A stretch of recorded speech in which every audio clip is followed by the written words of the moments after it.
Boa noite, queridos alunos. Paz seja convosco. Espero que você esteja bem, se cuidando, renovando as suas forças aí, porque realmente o Senhor quer te usar e Ele vai te usar para a glória dEle. Nós estamos na nossa revisão de panorama bíblico, lembrando que é uma revisão apenas. Toda essa matéria nós já gravamos, uma parte tivemos no início do tempo, do início do ano, lá presencialmente, e depois nós tivemos aquelas aulas gravadas que você pode ouvir a qualquer momento, você tem os links. E agora é uma pequena recapitulação para que a gente possa dar uma pincelada, mais uma vez, do Gênesis a Apocalipse, que é o propósito da nossa matéria. Não entrar em detalhes, mas dar uma pincelada dos principais fatos e acontecimentos. A última aula nós falamos desde Abraão até o rei Salomão. E com isso nós caminhamos aí quase cerca de 1000 anos. Abraão é datado de números redondos, só para que a gente possa se situar na linha do tempo. Abraão é datado de 2000 anos antes de Cristo. E Davi é datado de 1000 e poucos anos antes de Cristo. Então nós caminhamos aí na aula passada 1000 anos de Abraão até o rei Salomão. Lembrando que tanto Saul quanto Davi e Salomão, os três reis reinaram 40 anos, cada um deles, e reinaram sobre todas as 12 tribos de Israel. O Reino Unido, portanto, todos eles, desses 40 anos, reinaram sobre as 12 tribos. Lembrando também, com a morte de Salomão, antes da sua morte até, Deus fala para Salomão que iria rasgar dele o reino, ou seja, ia dividir o reinado das 12 tribos, dando 10 partes daquelas 12 para uma outra pessoa que não seria um sucessor da sua família. E somente uma tribo para ele. Ele já tinha a tribo de Judá, pela qual veio o rei Davi, Davi depois Salomão, e mais a tribo de Benjamim. Então, o reino do sul vai ser dividido, vai constar duas tribos, Judá e Benjamim, e o reino do norte, as demais tribos, que são as 10 tribos restantes. E com isso nós vamos ver que Deus fala para Salomão, ainda em vida, que ele iria fazer isso. Porque ele trouxe o pecado dentro do povo de Israel. Ele, através dos seus casamentos comerciais, ele aumentou muito o reino, ele conseguiu abranger outras nações através do comércio, através dos relacionamentos comerciais com essas nações, ele firmava casamentos. E ele teve 700 princesas e 300 concubinas, ao todo 1000 mulheres. E estas trouxeram para dentro de Israel a idolatria. Levantaram os altares dos seus deuses nas suas terras, que adoravam deuses, e levantaram esses altares para deuses pagãos, coisas que era e é abominável aos olhos do Senhor. E o povo de Israel tinha o Deus verdadeiro. Toda a história do povo de Israel, desde a chamada de Abraão, como Deus separou este homem para afirmar, através deste homem, obediente, temente a Deus, formar uma nação.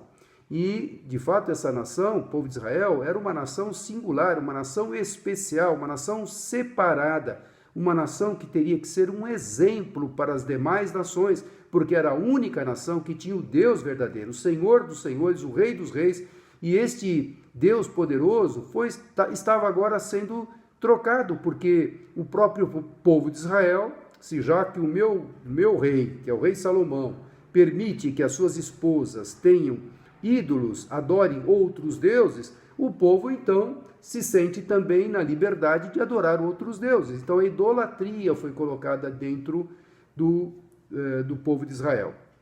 E Deus então fala para Salomão, ainda em vida, que ele iria rasgar dele o reino, por causa da idolatria. Mas não nos seus dias, não nos dias em que ele estava ainda reinando, por amor ao seu pai Davi, que foi o homem segundo o coração de Deus.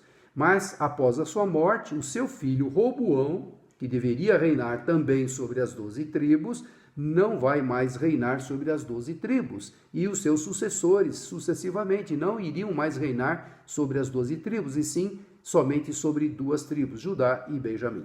E aí Salomão morre, e o que acontece? O povo vem a Roboão e vem reivindicar para que Roboão seja mais brando do que foi o seu pai.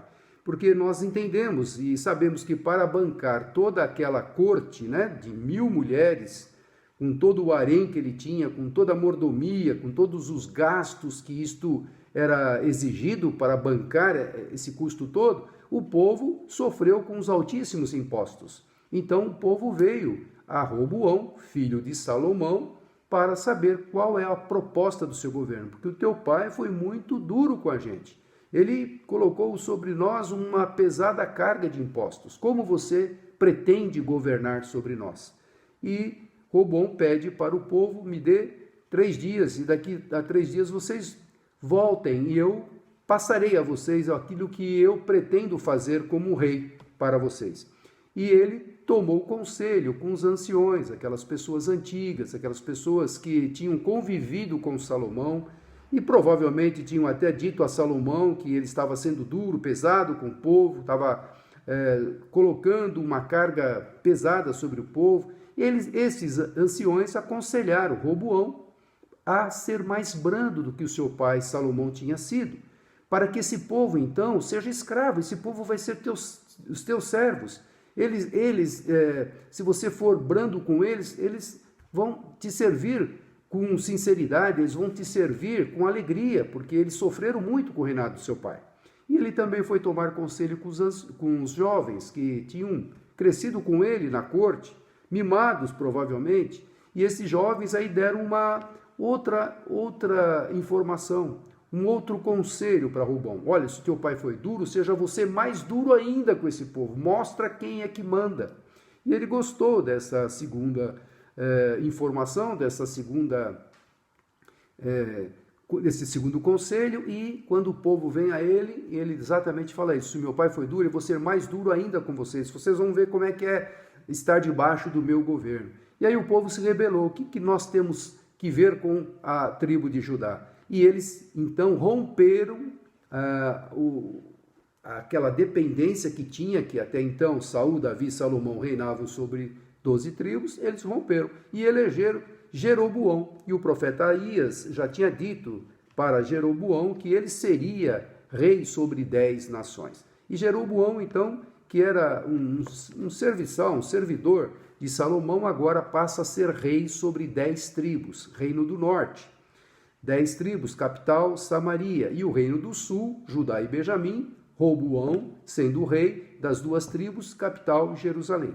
E as 2 tribos vão caminhar separadamente. No início, os primeiros 60 anos, elas vão estar em conflitos entre elas. Olha, que coisa absurda, irmãos brigando entre eles, para que houvesse novamente a união, mas Deus já tinha dito que iria separar, devido ao grande pecado que Salomão, o homem mais sábio que nós já tivemos, somente Jesus, que superou Salomão, é que tomou essa atitude drástica, né? Essa atitude tremenda de trazer o pecado, absurda, uma atitude absurda de trazer o pecado para dentro de Israel. E isto lhe culminou na divisão do reino, mas no reino do seu filho. E aí nós vamos ter essas 10 tribos para o reino do norte e as 2 tribos para o reino do sul.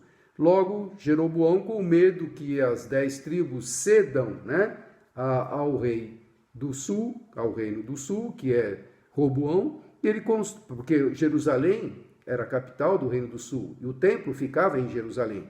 E havia o costume deles descerem até o templo, ou subirem, melhor dizendo, até o templo para adorarem ao Senhor.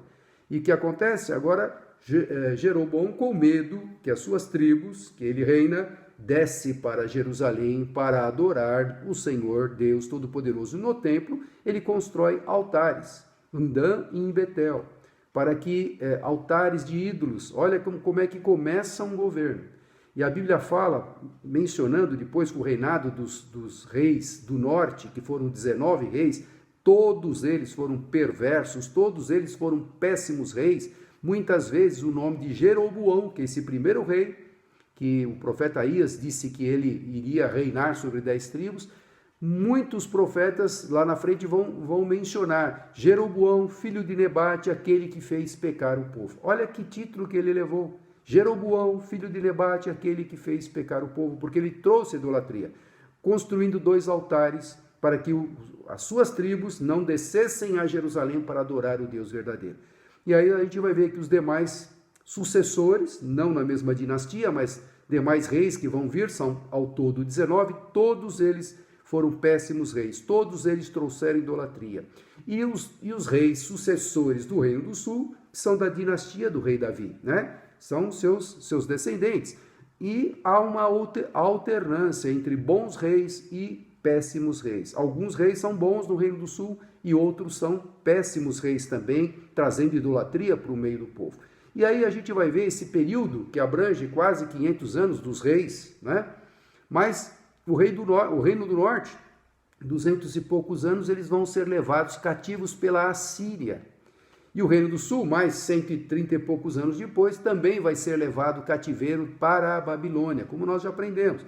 Mas o interessante é que mesmo no Reino do Norte, os reis do Norte tiveram profetas que Deus levantou no período dos seus governos para alertar o povo, para que o povo se arrependesse. Volta, ó Israel, ao Senhor teu Deus. Então você vai ver um clamor da parte de Deus através dos seus profetas, pedindo para que o povo regresse, volte, largue os seus maus caminhos e volte para o Senhor teu Deus. A preocupação do Senhor Deus em alertar, em falar para que o povo retorne aos caminhos do Deus verdadeiro que era o Senhor Deus Todo-Poderoso. E eles não ouviram. Então o Reino do Norte foi levado cativo pela Assíria. A Síria era uma potência bárbara naquela época e eles tinham prazer em fazer prisioneiros, e os prisioneiros eram judiados e muitas vezes mortos, e cabeças eram cortadas, e uma pirâmide de crânios na porta daquela cidade conquistada era colocada. Quanto maior a pirâmide de crânios dos oponentes destruídos, era maior o orgulho da Síria. Então, para este povo, os assírios, esses perversos, esses bárbaros, é que Deus permitiu que as 10 tribos do Reino do Norte fossem levadas cativas. Isto serviu de alerta. Olha o povo de Israel, do Reino do Sul, olhe para os seus irmãos do Norte. Por que eles foram levados cativos? Porque pecaram, porque desobedeceram, porque fizeram as coisas que Deus havia dito por várias vezes através dos profetas que não fizessem. Então Deus sempre alerta, Deus não tem prazer em pegar ninguém de surpresa, pelo contrário, Ele avisa, Ele alerta, Ele mostra, Ele quer que a gente conserte a nossa vida. E hoje não é diferente também. Nós temos os alertas de Deus, temos a palavra de Deus que mostra o caminho que nós devemos seguir, mostra a obediência, fruto da obediência que produz bênçãos para as nossas vidas. E era o que Deus queria com aquele povo também. Queria abençoá-los, era a promessa que prometeu a Abraão, que ele seria uma grande nação e aquele povo seria abençoado. Mas quando obedecessem, quando estivessem fiéis nos caminhos desse Deus maravilhoso, que é o nosso Deus, Senhor e Pai Todo-Poderoso. E as 2 tribos do sul também vão desobedecer ao ponto de serem levados cativos pela Babilônia. E aí lá na Babilônia, nós sabemos que o rei Nabucodonosor vai levar a primeira deportação, vai levar lá Daniel, seus 3 amigos da corte, eles vão estar sendo preparados como sábios da Babilônia, e também Daniel, então, seria o profeta do exílio, e Ezequiel, o profeta também do exílio, junto com o povo. Enquanto Daniel estava na corte, Ezequiel estava lá no exílio. Então nós temos vários profetas antes do exílio, profetas no exílio, estamos falando das 2 tribos do sul, que é Ezequiel e Daniel, e profetas após o exílio, ou seja, depois que o povo sai da Babilônia e volta para Jerusalém, que é Ageu, Zacarias e Malaquias, os últimos 3 profetas. Profetas antes do exílio, profetas no exílio, Daniel e Ezequiel, e profetas após o exílio, Ageu, Zacarias e Malaquias. E o povo vai ficar lá na Babilônia 70 anos. E Deus vai permitir que esse povo fique lá, como se avisou-os desse cativeiro através do profeta Jeremias, antes que eles fossem levados cativos. Jeremias já é uma voz da parte de Deus levantando, que vai levantar uma nação e vocês vão ter que ser subjugados por esta nação, porque vocês vão passar um período de 70 anos. Jeremias já mostra o tempo que eles vão ficar cativos. É muito comum quando a gente desobedece a Deus e a gente é punido por aquilo, paga, melhor dizendo, sofre as consequências da desobediência, logo a gente fica bonzinho, pede perdão, clama ao Senhor, promete para o Senhor não fazer mais aquilo. Não é assim também hoje, quando a gente sabe que pisou na bola e que está sofrendo às vezes na pele, na carne, ou problemas que estão surgindo pela desobediência, pela falta de observação na palavra, e a gente promete tudo. Talvez não tenha sido diferente aquele povo depois que foi levado cativo, depois que o seu templo, que era lugar de adoração, aquele templo suntuoso que foi construído por Salomão e destruído agora por Nabucodonosor. Claro que o povo clamou a Deus, clamou muito a Deus pedindo perdão, mas aí Deus já tinha levantado o profeta Jeremias e tinha dito: vocês vão ficar lá 70 anos, uma geração, 70 anos. Olha a consequência da desobediência por não ouvir a voz dos profetas. E aí depois dos 70 anos, e Daniel sempre lá na corte, Daniel foi um homem muito importante, um servo de Deus fiel. Você, tanto José quanto Daniel, você não vai ver algo sendo relatado contra essas pessoas, porque eram íntegros, sempre aos pés do Senhor. Daniel, ele esteve lá na corte, no reinado de Nabucodonosor, Belsazar, filho de Nabucodonosor, Nabonido, neto de Nabucodonosor, quando depois os medos e persas invadem, então aí depois Dario e depois Ciro. Olha, todos esses reis, Daniel esteve lá na corte, sempre sendo uma voz de alerta e nunca deixando de testemunhar do Deus a quem ele servia.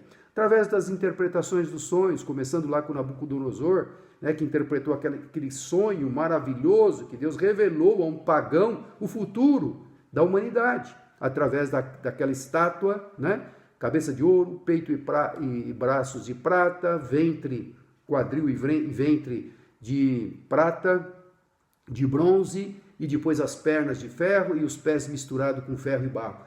E aquela pedra que do nada foi cortada e caiu naquela estátua, nos pés, esmiuçando e destruindo toda aquela estátua, que simbolizaria Jesus, que viria para estabelecer o seu reino milenar lá na frente. Então, tudo isto nós podemos ver que Deus revelou a um pagão, Nabucodonosor, mas deu a interpretação deste sonho, que ele não sabia o que tinha sonhado, lhe escapou o sonho, e ninguém lá na sua corte pôde interpretar, mas Daniel, usado pelo Senhor, interpretou. Então, Deus tinha um propósito que o povo soubesse. Esses 70 anos tinha um propósito que eu vou colocar o meu servo, que vai ser uma voz ali para aqueles líderes, essas nações que vão suceder uma às outras, Babilônia, Medos e Persas, Grécia, depois Roma, que eu sou o Deus Todo-Poderoso. Então Deus sempre levantou o seu servo para ser uma testemunha viva. Acabou-se então os 70 anos e nós vamos ter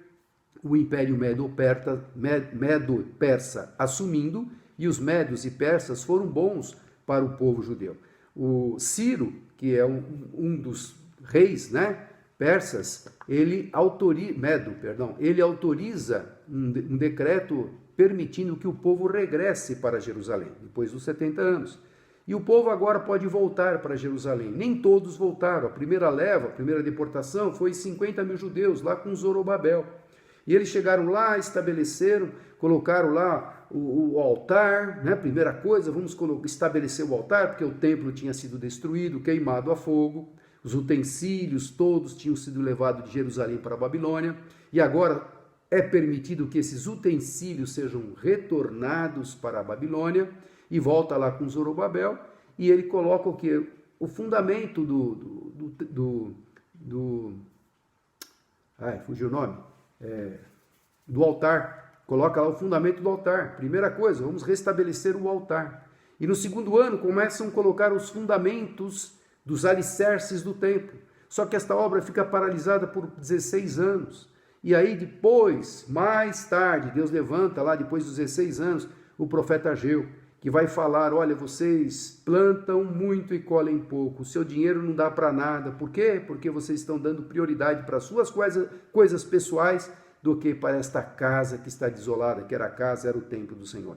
E aí eles começam então, mãos à obras. Aí Deus continua falando através do profeta Ezequiel, por mais 3 anos e meio, e em 4 anos, 16 anos a obra parada, em 4 anos o templo é restaurado. E quando estava se restaurando aquele templo, os mais antigos que conheciam aquele templo suntuoso que Nabucodonosor tinha feito, começaram a chorar: olha, esse templo é muito limitado, a beleza é quase insignificante perante aquele templo que Salomão fez, com toda a riqueza, com todo o poder, com toda a sabedoria, com todo o dinheiro que também, e todos os materiais que Davi já tinha separado, prata, ouro, madeira, tudo tinha deixado pronto para que Salomão construísse. Então, os mais antigos que lembravam aquilo: olha, isso não chega nem aos pés daquilo que era feito, esse templo não chega nem aos pés.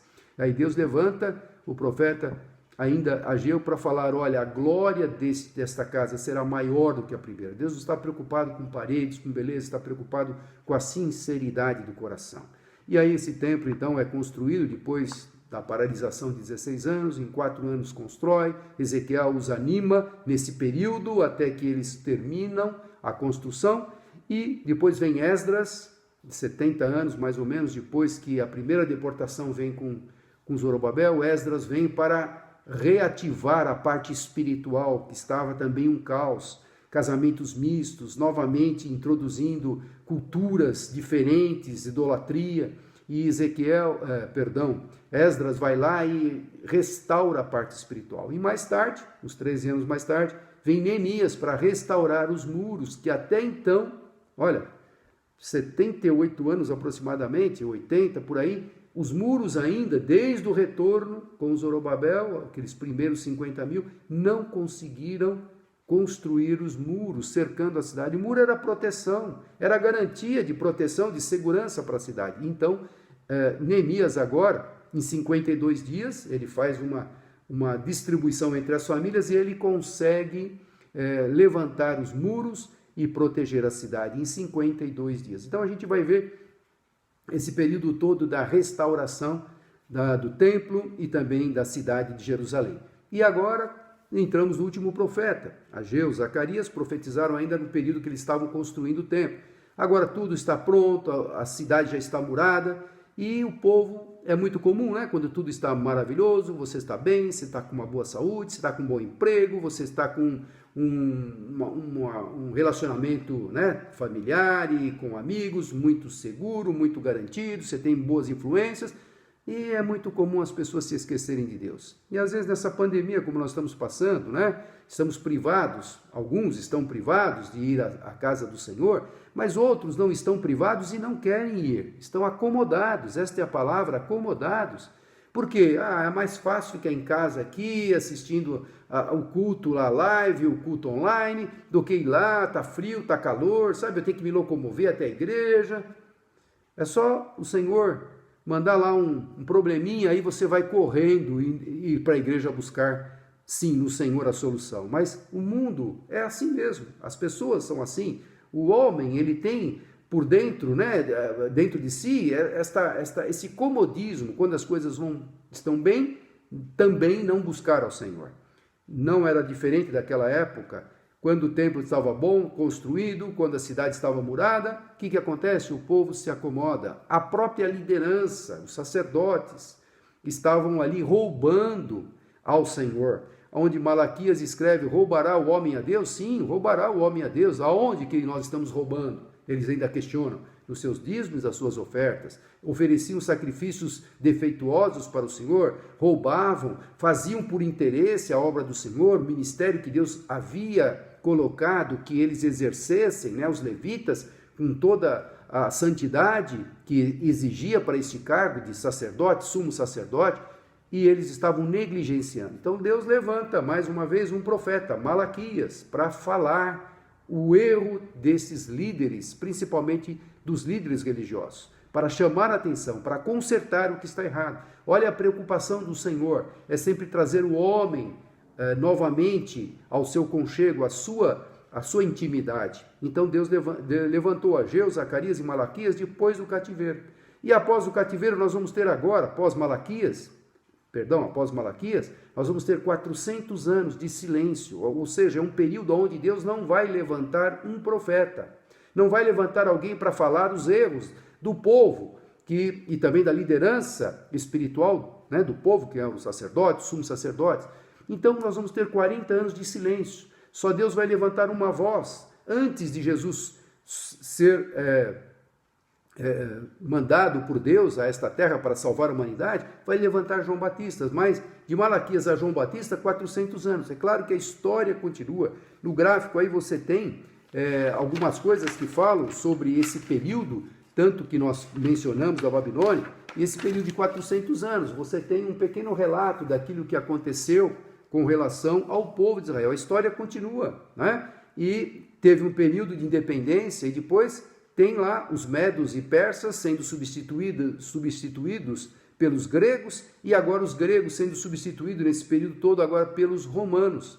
E antes de Jesus chegar, qual é o império que está dominando? É o Império Romano. E o povo judeu está aguardando quem? Está aguardando o seu Messias, que iria libertá-los do jugo romano. Era o que eles esperavam. Por isso que não aceitaram o nosso Senhor Jesus como Senhor e Salvador, como Messias prometido que veio. Mas Deus teve um cuidado de preparar o relato da vinda do Senhor através de 4 evangelistas, que nós já falamos, Mateus, Marcos, Lucas e João, 4 evangelistas que vão relatar a história do Senhor Jesus. A forma com que é escrita para os povos, né, como eles são detalhistas para que alcançarem aqueles povos que estavam em vigor. O povo judeu, o povo romano, o povo grego e as demais nações, né, abrangendo o Evangelho de São João, abrangendo as demais nações. Mas Deus teve um cuidado total para poder mandar os evangelistas para escreverem a história do Senhor. Mateus, Marcos, Lucas são chamados sinótipos, como nós aprendemos, porque eles, ao contrário de João, apresentam uma sinopse da vida de Cristo. O termo sinopse vem de 2 palavras gregas, significam ver coletivamente. Os sinóticos apresentam semelhanças e diferenças acentuadas. Narram especialmente o ministério de Jesus na Galileia. O de João, porém, é diferente, descreve seu ministério na Judéia. Então, os 4 evangelhos vão relatar a história de Jesus. E nós vamos ver também o evangelho de Mateus, que destaca Jesus como rei e mencionado aos judeus. Né? Os judeus não esperavam o seu rei. E o evangelho de Mateus, escrito por um judeu, né? Mateus, o publicano, vai enfatizar Jesus como rei. Escreve para os judeus. O evangelho de Marcos vai enfatizar Jesus como um servo e escreve para os romanos. E é um livro que vai ter muitos dos milagres relatados. O livro de Mateus tem a genealogia de Jesus, que vai explicar que ele vai até Abraão, aonde, né, começa ali o povo judeu.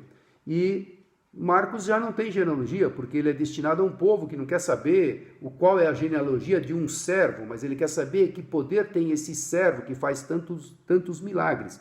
E o Evangelho de Marcos relata muitos milagres para realmente atingir, alcançar esse povo. Lucas escreveu para os gregos e destaca Jesus como filho do homem.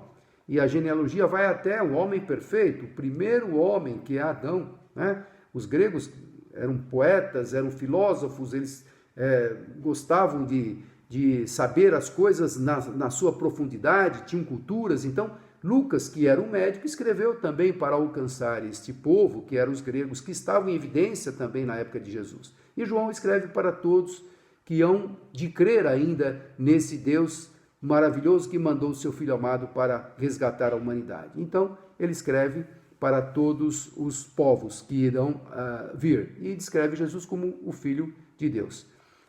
Mateus fala da vinda de um Salvador prometido. Claro, Salvador prometido para o povo judeu que esperava o seu Messias. Marcos, a vinda de um Salvador poderoso. Lucas, a graça de um Salvador perfeito, homem perfeito. E João, a posse de um Salvador pessoal. E com isso nós vamos, terminando ali o relato da história de Jesus. Então, todo o tempo, 30 anos, ele se preparando, nós temos o nascimento dele, a informação do nascimento,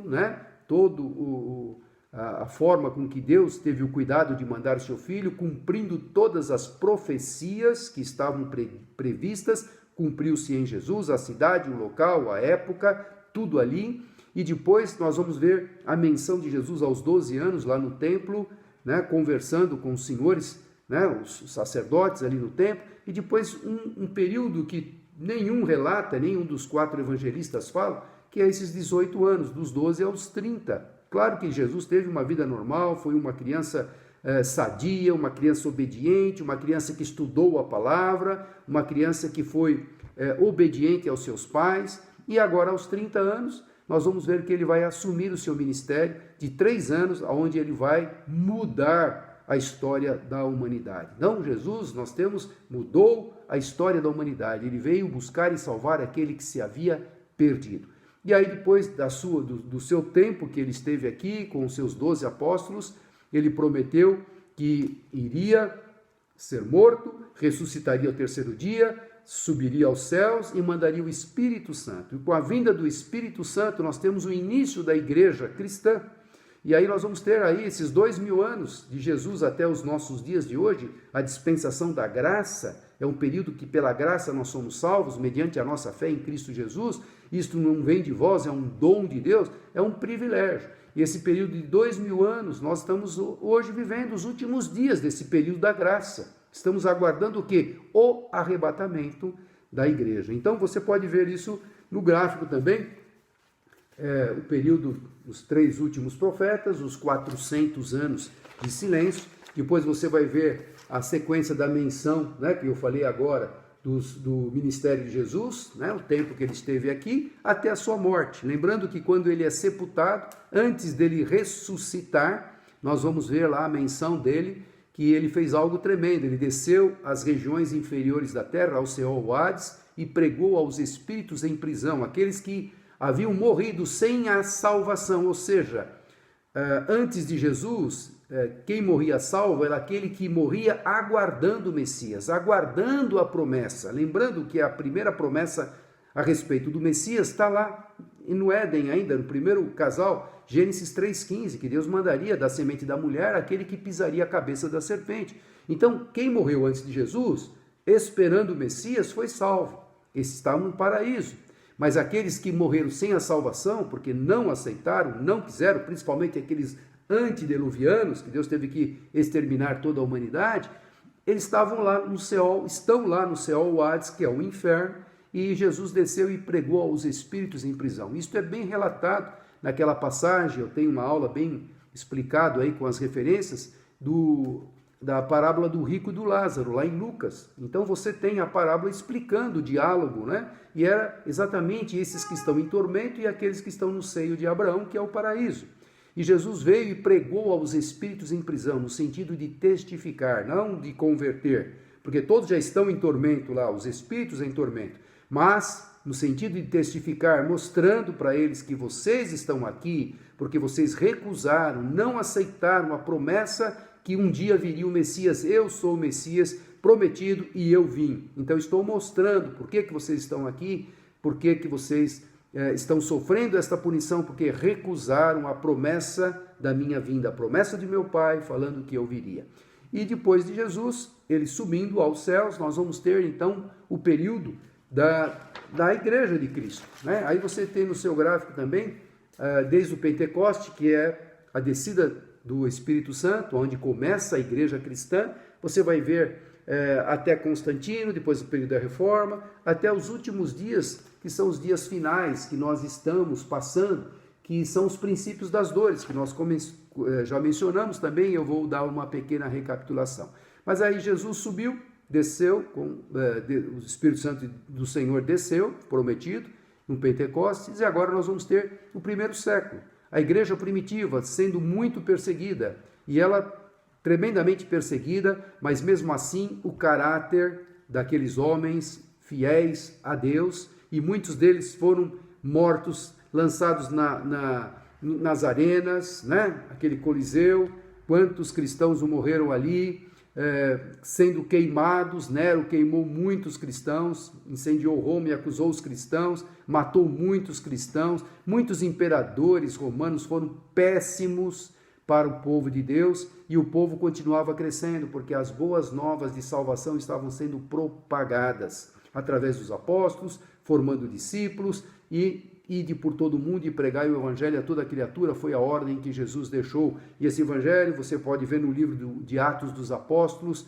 o crescimento e o desenvolvimento da igreja cristã através das viagens missionárias de Paulo, Pedro antes, Paulo, e as 3 viagens missionárias, a última até Roma, tudo isso, a propagação do evangelho. Então, a igreja continuou crescendo. Primeiro século, muita perseguição. Segundo século, muita perseguição, embora os imperadores romanos oprimissem demais o povo de Israel, o povo de Deus, o povo judeu, eles não deixavam de crer e confiar nesse Deus e professar a fé em Jesus Cristo.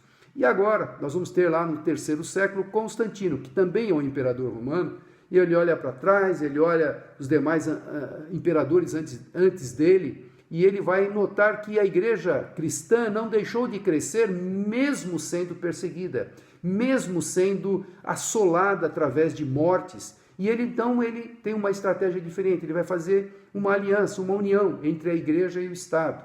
Constantino une a igreja e o Estado. Então ele permite a liberdade religiosa. Antes, denominar-se cristão era morte certa. Agora não, a igreja tem a liberdade de cultuar. Isto foi bom por um lado, claro, acabou-se a perseguição, e por outro lado foi péssimo, porque agora todo mundo dizia-se cristão, todo mundo dizia-se crente, né? Todo mundo era moda falar que era cristão, e a igreja teve também benefícios, isenção de impostos. Então nós vamos ver a evolução da igreja católica. Lembrando que a igreja católica ela foi criada no 2º século com uma importante missão. O termo católico quer dizer universal, foi criada para separar as heresias que entraram no 2º século, no 1º, 2º século, que Satanás nunca fica de braços cruzados quando as boas novas do evangelho é propagada. Então ele lançou heresias, um movimento gnóstico para confundir as massas. E então foi necessário criar-se uma denominação que chamou-se católica para diferenciar a verdade, que era os ensinos de Jesus propagados através dos seus apóstolos, e esses ensinos verdadeiros, então, tinham o nome de uma igreja católica, que era universal, com relação aos ensinos heréticos dessas heresias que estavam sendo propagadas. E a igreja católica foi constituída no 2º século, no finalzinho do 2º século, com esta finalidade, que foi muito boa. Depois do 3º século, com a unificação da igreja com o Estado, a igreja católica agora começa a criar,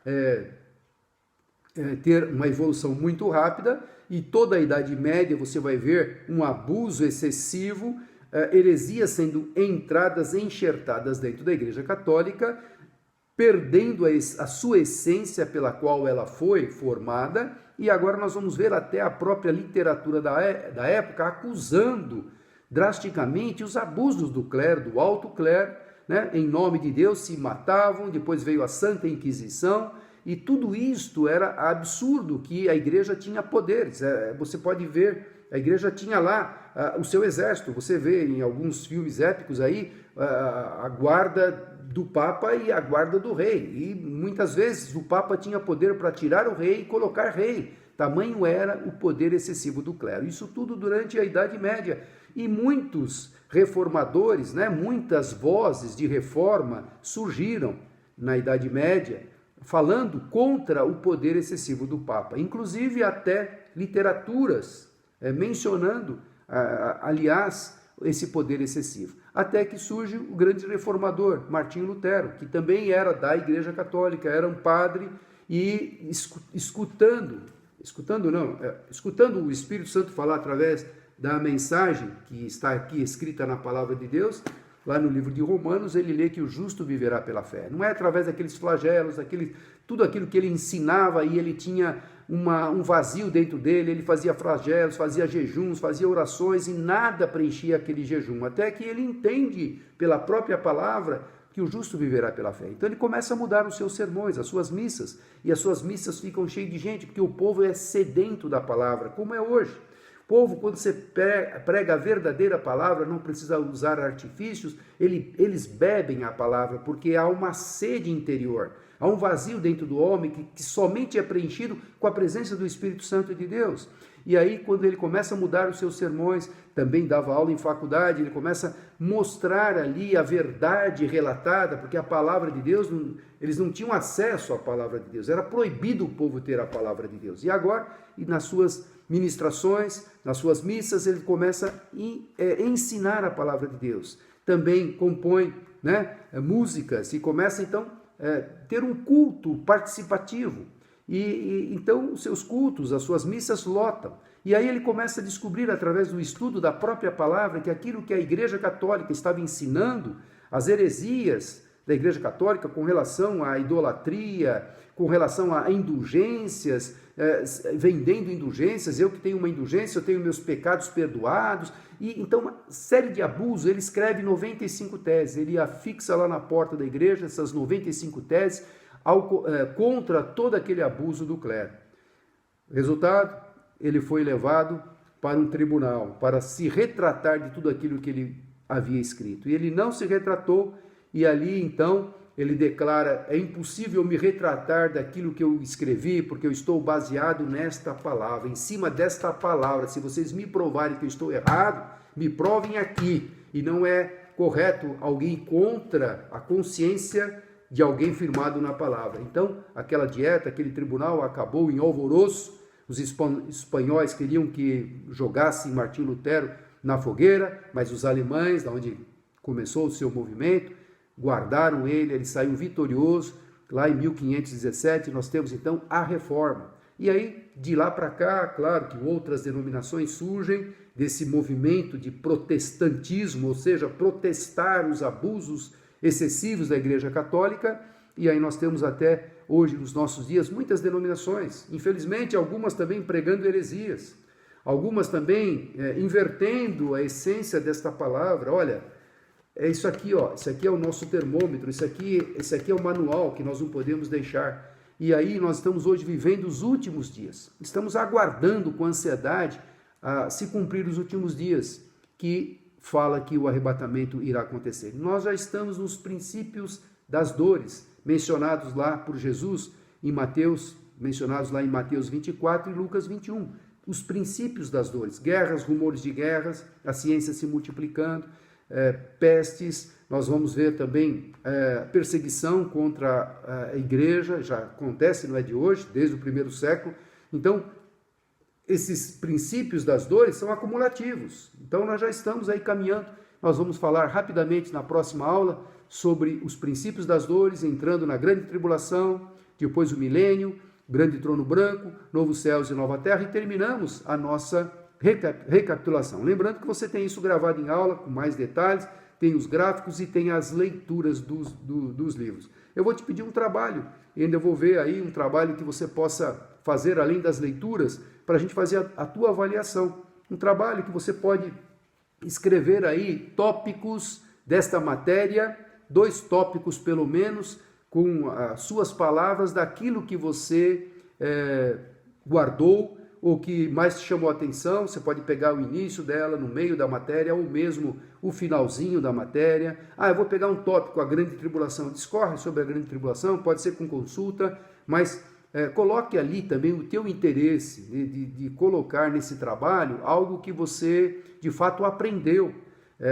Talvez você tenha que buscar mais detalhes, claro, lendo as escrituras, lendo comentários, mas escreva. Não precisa ser grande, não. Alguma coisa, eu quero 2 trabalhos, né? Pode ser um tema, ou milênio, por exemplo. Eu vou falar sobre o milênio, vou falar sobre a grande tribulação. Eu vou falar sobre o período da igreja cristã, né? Desde a sua fundação até o arrebatamento.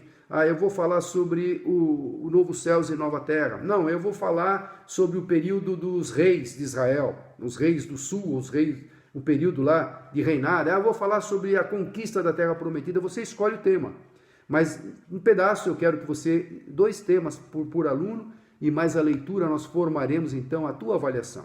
Você tem tudo na mão para ser bem avaliado, para ter uma nota excelente, e talvez a gente não tenha condições de fazer aquela prova presencial. Então, estou te dando, além das leituras que eu já te pedi, que devem estar em dia, devem estar para que você possa guardar essa matéria, e 2 trabalhos. Não precisa ser grande, pode ser uma folha, pode ser na mão, pode ser no computador, mas vá a fundo, procure se inteirar daquele assunto, porque você vai me deixar feliz de saber que você estará relatando aquilo que ficou, pelo menos de toda esta visão panorâmica, algo que te chamou bastante atenção, algo que te tocou. Sempre um pedaço da matéria nos toca mais. Então coloque ali, você é livre para escolher 2 temas e desses 2 temas faça 2 trabalhos e eu vou combinar o dia que você vai entregar para que eu possa formular depois a tua avaliação. Nós temos aula ainda no mês de agosto todinho, terminamos depois da primeira semana de setembro, até lá você vai ter tempo de me entregar isso